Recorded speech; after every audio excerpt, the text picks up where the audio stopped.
Welcome to the Grizzled Geek in Review for August 4th, 2017. I'm Mike. I'm Doug. And today we decided we'd start off with something a little bit different. Instead of news, we're going to give you a lot of rumors. How about that? Yeah, sweet. Stuff that's nothing confirmed, everything you should take with a grain of salt. But it's exciting stuff for Captain Mar-Vell. Yeah. Looking forward to this. Yeah, exactly. It's one of the ones I'm looking forward to the most. We found out at Comic-Con that it takes place in the 90s. Yeah. Nick Fury's going to be in it. He's going to have two eyes. And they're going to be fighting the Skrull, which is awesome. Yeah. You've seen the Kree, but not the Skrull in the Marvel Universe. Right, yeah. And speaking of Kree, rumor has it that their most famous hero, the original Captain Mar-Vell, Mar-Vell, will be appearing in the film. That'd be cool. We always speculated about that, seeing how it's taken place in the past. And the story is going to be revolved around the Kree hero helping create the new Mar-Vell through an accident. Which is how she was created in the comics. So. What is it? The Psyche Magnetron? I don't know if that was what happened in the comics, but yeah, something along those lines. Where I never heard of that. She absorbed some of his power. But she becomes like she has Kree DNA. Yeah, kind of spliced into her or whatever. Right. But some of the speculation is that we're going to be seeing a version of the Miss Marvel costume, the original costume, with the sash and the whole bit. Yeah, outside of Power Girl, one of the most popular cosplay costumes out there. Yeah, true enough. So I don't know. I wonder if that'll be part of like a montage where it's like checking out, like when they did with Supergirl, where she tried on all the different costumes. On the costume, and some of them nodded towards old costumes in the comics, and then you come up with the modern equivalent. Would be interesting to see. Yeah, I mean, either way, it's exciting. I mean, the fact that it's taking place in the past, in the 90s, is exciting. Skrull. If we get to see the original Miss Marvel costume, that's awesome. And Mar-Vell, we said from the beginning he needed to be, hopefully he'd be in it. Yeah, at least a cameo in it. Yeah. Even if it's only a 5 or 10 minute setup to get her powers, it's still important, I think, to show him and show the origins. Yes. If you're going to connect her to the Kree at all, which I hope they would. Oh, yeah. She's got to be... Well, because this just occurred to me as we're talking about this and as this rumor came out. I was like, wow, this could set up Phase 4 to lead to a Kree-Skrull war. That would be cool. Invasion storyline or something like that. Yeah. Something that, had she is going to show up. Her next appearance will be in Avengers 4 after her movie. Yeah. So... Well, that's cool. All right. We'll see how that goes. All right. Next, we've got, I guess this is a little more than rumor. Yeah. This is actually, it's in the works, whether or not, it's one of those early development things. So we'll see if it pans out. But Drax the Destroyer himself, Dave Bautista, is signed on to play the Eternal Warrior in the Valiant shared universe that Jared Leto, we reported on last week, is signed in for. And this sounds like it's going to be a standalone Eternal Warrior movie. Yeah, not the budget Ninjak one, but the big budget movie one. Yeah, like a movie universe, not a sci-fi TV universe type thing. So it looks like so far we're getting Bloodshot and the Harbingers and Eternal Warrior. So those are two of my favorites. Fingers crossed for an Archer Armstrong big budget. That would be. I was going to have Eternal Warrior. You've got to have his brother, and you don't need a cameo, not necessarily a whole movie, but just have them in the background. I would hope they would do a whole movie. Ivar's the one that doesn't need his own movie. That's true. He can be a cameo in either or of those two, but those two need their own movies because they're the two coolest characters in that whole universe. Well, 3 if you count Archer. Yeah, true. So, in my opinion, those 3 are the best characters in that entire universe. So. Yeah, cool. Always excited to see Valiant get, finally make it to the big.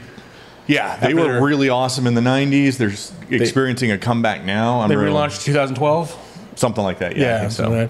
So comics relaunched, and now hopefully we're going to actually see live action. Yeah, so I'm excited.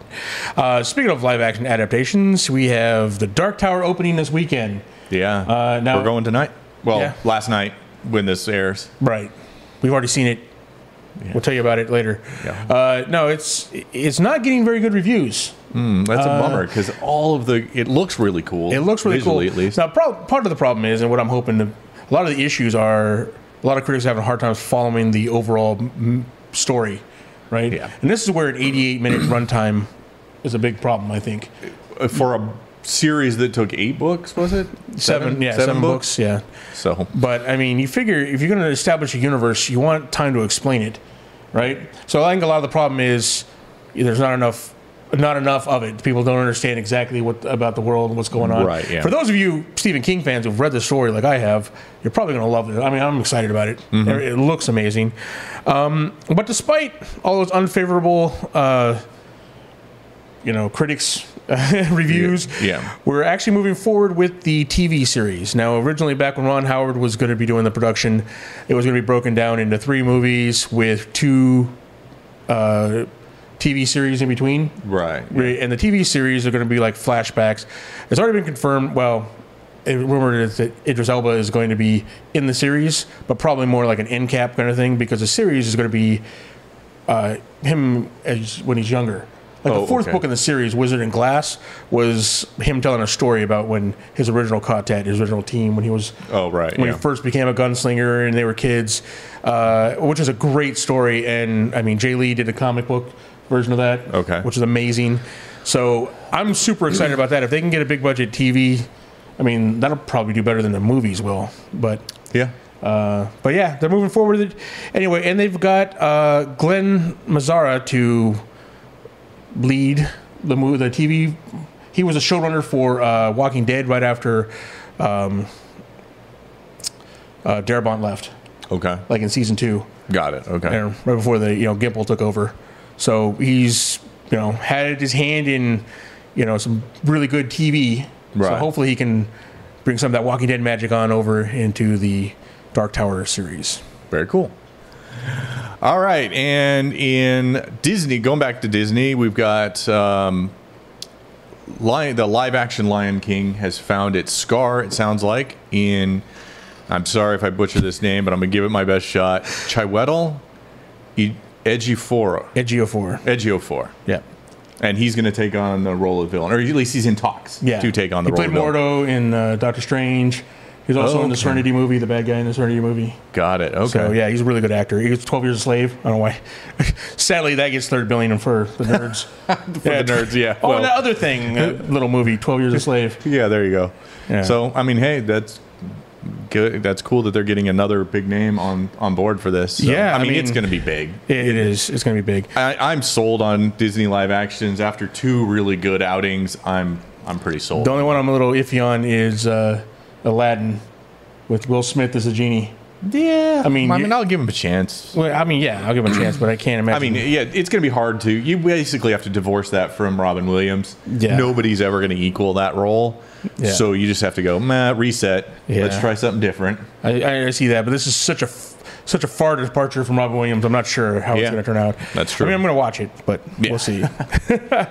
All right, moving on to Star Wars news. Star Wars Episode 9 is getting a rewrite. Now, again, no word on whether or not it's because of Carrie Fisher's passing, because originally that was going to be her movie. Each movie was going to feature one of the original cast. Han Solo was the first one, Luke Skywalker was the second one, and Princess Leia was going to be the third one. Mm-hmm. So we're not sure exactly. I know Episode 8 director Jack Thorne was the one who wrote the script originally. So he wrote and directed the 8, wrote 9. Wait, I thought Colin Trevorrow. Oh, Colin, sorry. Yeah, Jason Thorne is the one rewriting it. Yes, Jason. Yeah, Jack Thorne. Colin Trevorrow is the one that's directing and wrote it originally. It's getting the rewrite treatment, not a page 1 rewrite. So there's a difference. Page 1 rewrite is from scratch. Yeah, starting all over. Yeah, but there's no indication of how extensive these rewrites are. Yeah. So how much the story is going to change or what they need to do. I know they went back and did in the reshoots. They had some specific scenes in Episode 8 to kind of lead into Episode 9. Right. Yeah. So to change what the expectation would be for the next movie, I assume. Yeah. But the thing is, the fact that it's not a page 1 rewrite. This is nothing to worry about. This happens all the time with rewrites all over the place. I mean, we came back in the last minute with Rogue One, and look how that turned out. Yeah. Yeah, so, definitely. I mean, I'm not worried about this. Obviously, they were going to have to make some changes to it. So, until they come up with a bad one, I'm not, not concerned about it. Yeah, that's definitely, I can see that. All right. On to DC then. From Disney, Marvel, Lucasfilm over to DC, we've got Shazam is the director, David S. Sandberg, is telling us that this is going to be the most lighthearted of the DC movies, which it pretty, I'm supposed to say that's not saying much, but I guess we're going to get a total tonal difference with more humorous and fun. He's looking at classic stories, watching the animated movies. Yeah. Going back to the I don't know, maybe the gosh golly kind of. Yeah, we'll see what kind of. Well, he mentioned about the idea of a kid getting Superman's powers, and what that, like, looking at it through his eyes, and Jeff Johns is kind of pointing him in the right direction of what to read. Okay. So he's kind of taking a hand in that. So yeah, I mean, when you look at Spider-Man as a good example of what happens when a kid gets, and now we're looking, dial that back 6 years. Yeah. If somebody got a power 6 years earlier than Spider-Man, how would he react to getting Superman's powers? I would not be a superhero. I think at that age, I think almost anybody probably would be a superhero. I mean, if you were older, you might go, there's some other stuff I could do. Gave into revenge and my dark desires. Yeah, there you go. All right. But no, I'm looking forward to Shazam. I mean, speaking of revenge and dark desires, only applicable to one of these. Only true, right?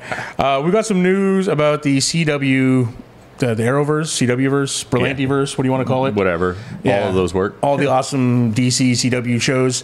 One of the biggest, one of the best shows last year was the crossover week, where they all crossed over.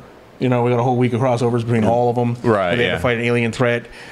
And that went over so well that we assumed that we're going to get more of that this year. Right. And, of course, we are getting a crossover, but less, not more.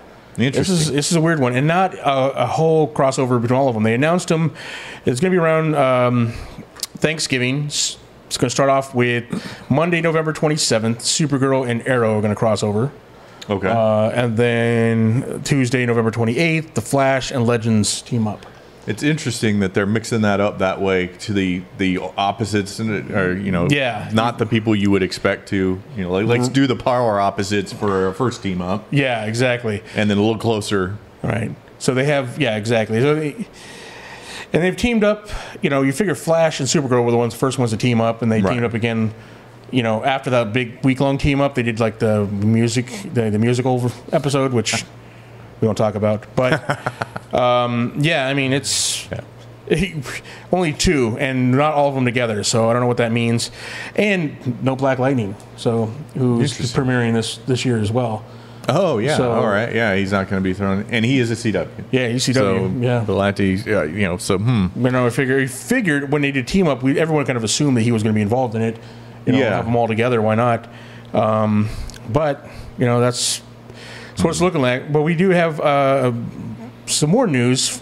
They've cast actor Hartley Sawyer as Elongated Man. Will appear this season in Flash. Interesting. I don't know how many episodes or how big a story, but Elongated Man, not Plastic Man. They're getting not Plastic Man. They're going to do the more serious one. The more serious one, not the yeah. He was the detective. Well, I think they were both detectives. Yeah. But he was the more serious. Part of me is sad, a little bit sad. We wanted to see Plastic Man, but Elongated Man is the more serious one of the rubber superheroes, I guess. But also, we're going to get to see a new costume for the Flash. He's actually going to finally step it up a little bit, look closer to his comic counterpart.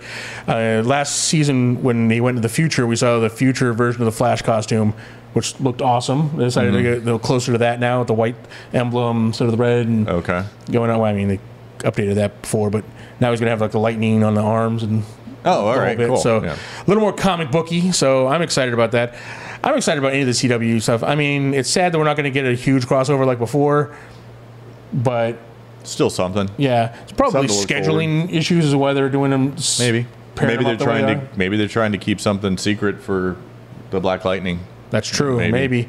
And this is first season. This is first half of the season. We might be able to might have something in the second half of the season as well. True, yeah, after the break. Hopefully not a musical. All right, Doug, so taking on over to comics and tell us what's going on with the caveman superheroes. Oh, yeah, all right, yeah. Marvel's Legacy #1 gives us the 1 million BC Avengers lineup and a look at the first page, and about half of this looks cool, and about half of it just looks like, oh, really? I mean, they have the cool proto Doctor Strange, which I'm forgetting if it was Agamotto or Vishanti, one of those two, as a proto Doctor Strange, Sorcerer Supreme. You got the Phoenix, looks pretty cool.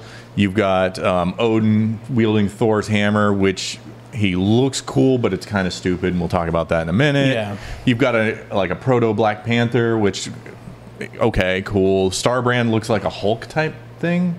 Yeah. A big thing. And the really stupid looking one is Ghost Rider riding a fiery mammoth. Yeah. Mammoth on fire. Yeah, just like, okay. Well, and the first page apparently shows Mjolnir and a bunch of cavemen trying to lift it, which doesn't really make sense with the mythology or even the lore that they've set up previously for Mar-Vell, which is, Odin specifically made the hammer for Thor. It wasn't just existing a million years ago and Odin went and picked it up. Had dwarves make it and then enchanted it. Yeah. But yes. Yes. So I don't know about this. As you put it before, I really have no expectations for this or any real desire to read it. It just seems weird. It seems out of left field, and I don't know they haven't even revealed what their reasoning for doing this is. Yeah. Give me a real good reason story-wise that I might want to go a million years into the past. I guess the concept is these characters have always existed or will always exist in some form or another since the dawn of time, I guess, which, I mean, things like the Phoenix and Starbrand, I guess, make sense. Mm-hmm. But, I mean, having Odin that old, I don't know if, I know they're long-lived aliens, but that's, a million years, years BC. Yeah. Yeah. I mean, I don't know. I'm curious what they're going to do, how they're going to correct the Marvel Universe after Secret Empire. So, I'm going to be paying attention to this and checking it out, but I'm not excited about what I'm seeing so far. No. It's not interested very much at all. All right, moving over to DC then, we've got Justice League 26 is going to reveal children of various heroes from 20 years in the future. So we got time-traveling heroes from the future who happen to be children of the current Justice League. Pulling it back to the future? Yeah, kind of. I guess, yeah. You got Hunter, who's the son of Wonder Woman. Cruz, who's the daughter of the Flash. Yep. Cube, son of Cyborg. I don't know how he manages to have a son. Maybe he's a clone. I don't know. Jenny and Jason, whose last name is Allen, so we don't know if they're Barry's kids or not, but they're apparently got lantern-like powers. Yeah, one of them actually has a lantern symbol on his... Yeah, and then Serenity, Aquaman's daughter. Yeah. And if they're only 20 years in the future, those heroes need to start getting busy. That's if true. They're going to have kids that are going to be superheroes in the future. No, and they're not all slick superhero costumes either. It looks like probably like a kind of almost like post-apocalyptic in the way they're dressed up, wearing kind of rags. Post-apocalypse. Post-apocalypse. See what you did there?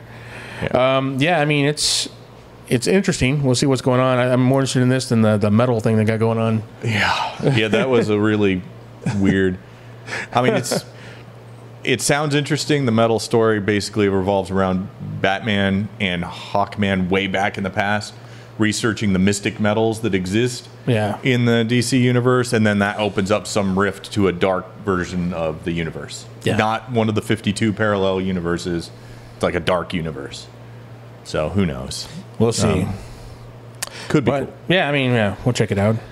But that's going to do it for today. I mean, there's a few other stories, like Ian McShane just got cast in Hellboy as Professor Bloom. Right, okay. Again... Some confirmed rumors. Confirmed rumors for, Lyalandra is, going to be in the Dark Phoenix, and Jessica Chastain's playing her. So, stuff that we reported on the past, but now it's confirmed. So, yeah. But other than that, I mean, it was kind of a slow news week. A little bit.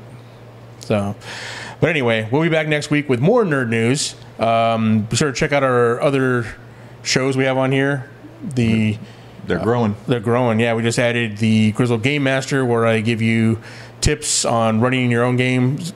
It's kind of aimed towards a new DM, but even people that might find something useful out of it. So check it out. Be sure to like and comment below. Subscribe if you want to never miss out on all the new shows that we're coming out with. Right. And if you'd like to support this channel, there's a link to our Patreon down below as well. Any little bit helps. We're looking to upgrade some equipment here soon. Yeah, So, definitely. We'll go from there. But other than that, thanks for watching, and we'll be back next week with more news. Thanks.